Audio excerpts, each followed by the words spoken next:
get the show going. The discussion today is on FDI in retail and its impact on FMCG manufacturers.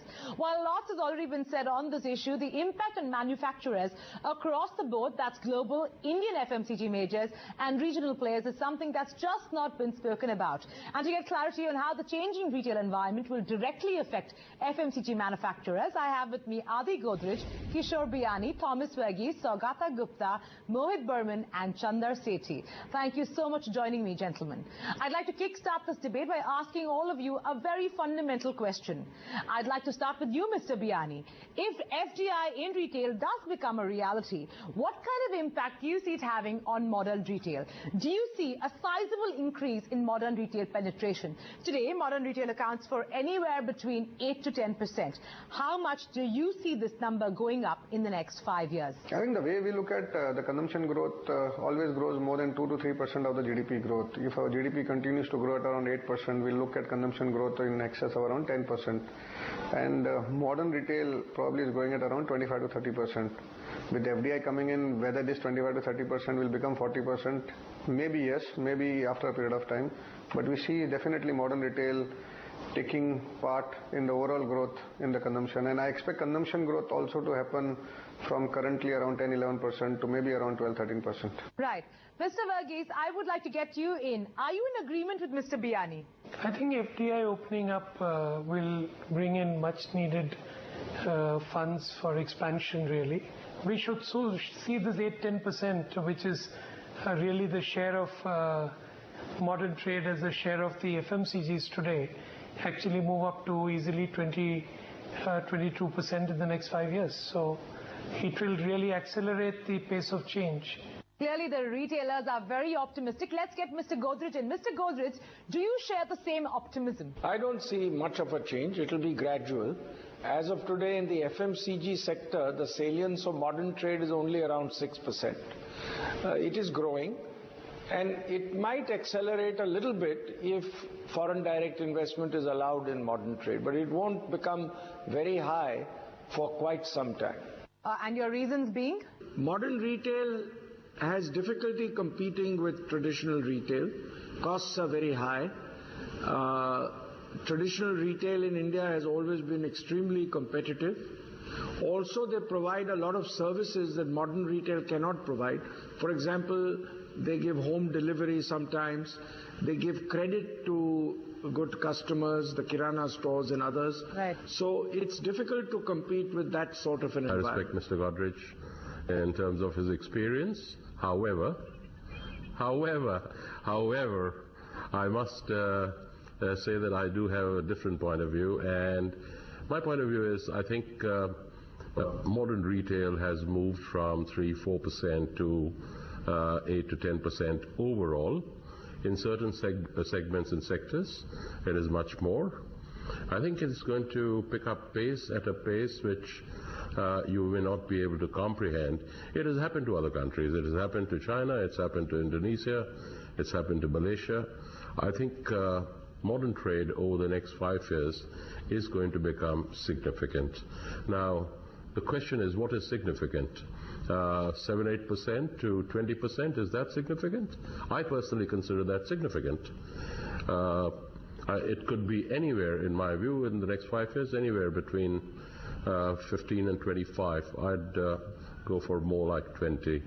So, Chandar, sticking with you, keeping the popular view in mind that FDI will give modern retail a significant impetus, do you think global giants such as yourselves, HUL and P&G, will be the biggest winners, considering that you already have existing global relationships in place with international retailers, plus the clout and the scale? Yes, there is no doubt that the global players like P&G, Unilever, ourselves and many others do have a relationship, do have experience, do have very significant businesses with our global modern trade partners. For example, Walmart is one of our biggest partners worldwide, Tesco in the UK, Carrefour in France. So these are very significant modern trade partners that Reckitt Benckiser has worldwide.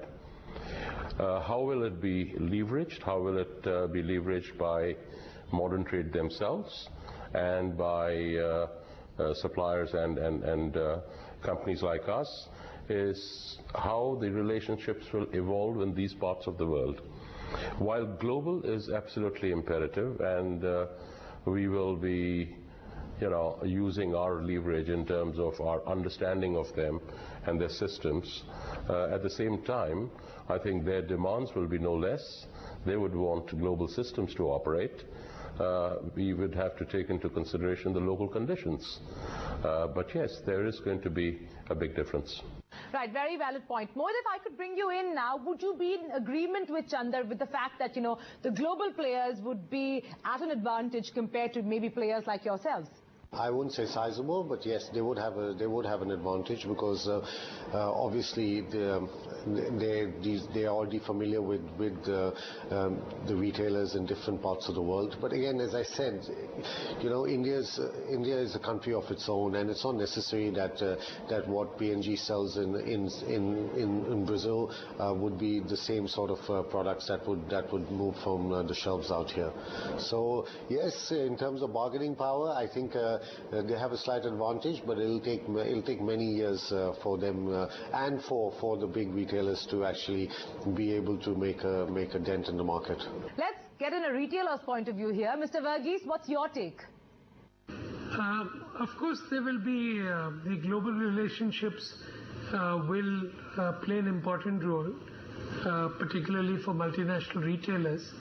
But I'm not very sure whether Indian CPG companies would really look at offering differential margins to, let's say, a international MNC retailer vis-a-vis an Indian retailer, because it probably will lead to a lot of distortion in the system. However, their existing relationships and the kind of rapport they have will definitely show up in terms of execution for the retailers in the store, may show up by way of not only great, but much better fill rates and let's say availability on the shelf for the retailers. So it will play out in some way.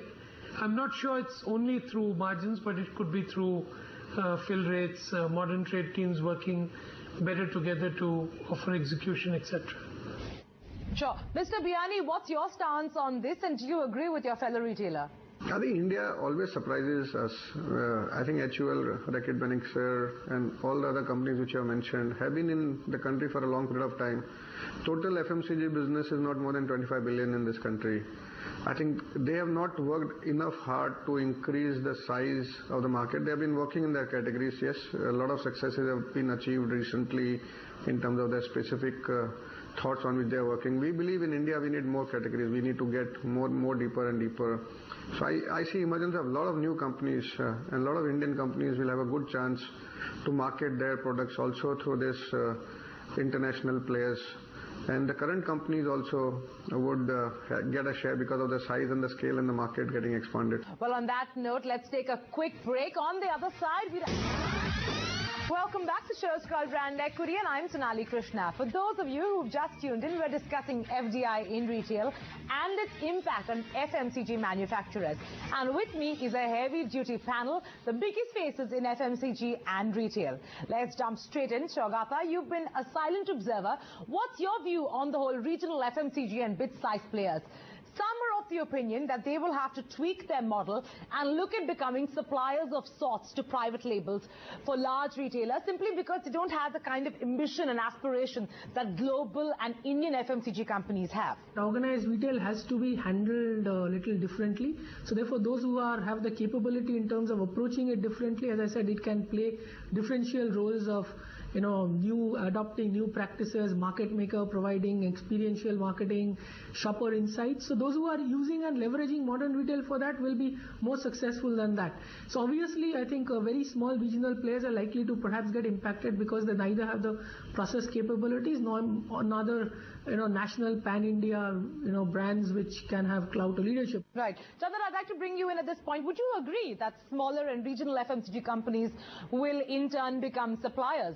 I think there are two different ways of looking at it. One is very clearly the regional players are going to continue to become more and more focused on their geographies and therefore try and leverage their strengths out of their local strengths, local geography strengths.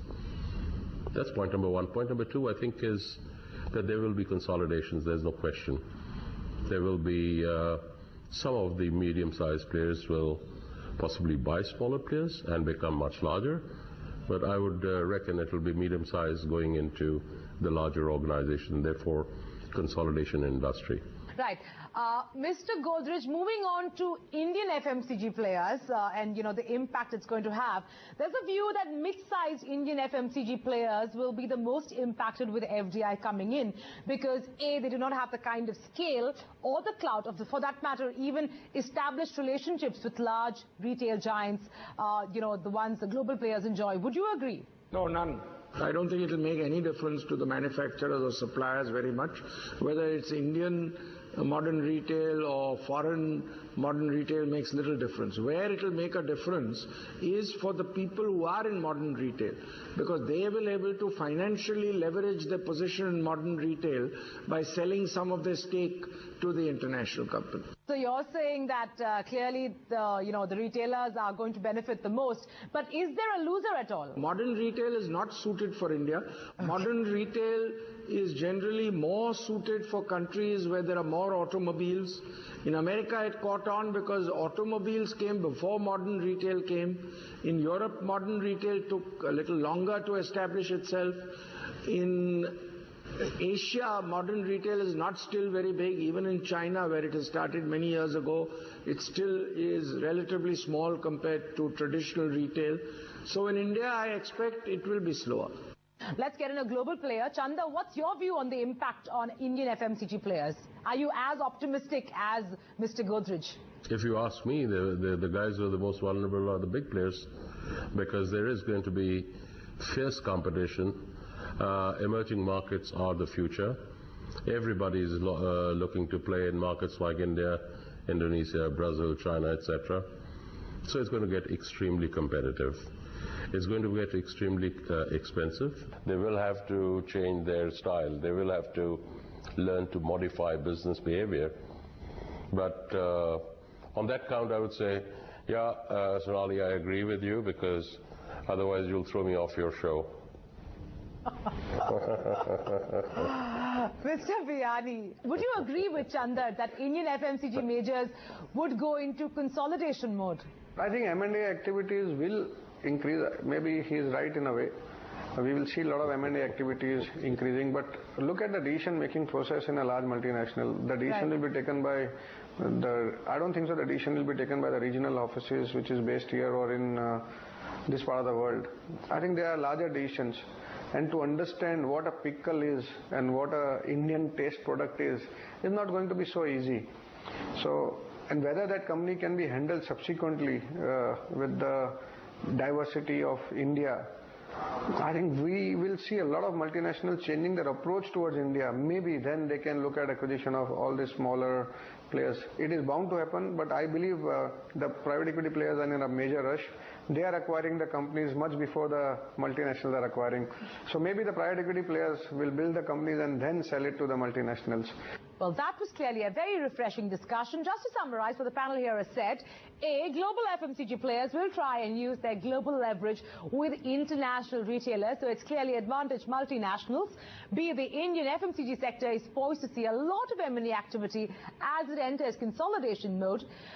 C, regional players and big-sized FMCG outfits will now look at becoming suppliers of sorts to retailers for their private label brands. D, general trade is not going out of fashion anytime soon. And last but not the least, apart from consumers, the other biggest beneficiary of FDI in modern retail will be Indian retailers, as apart from financial muscle, it will also slowly change the power equation, tilting it in favor of the retail.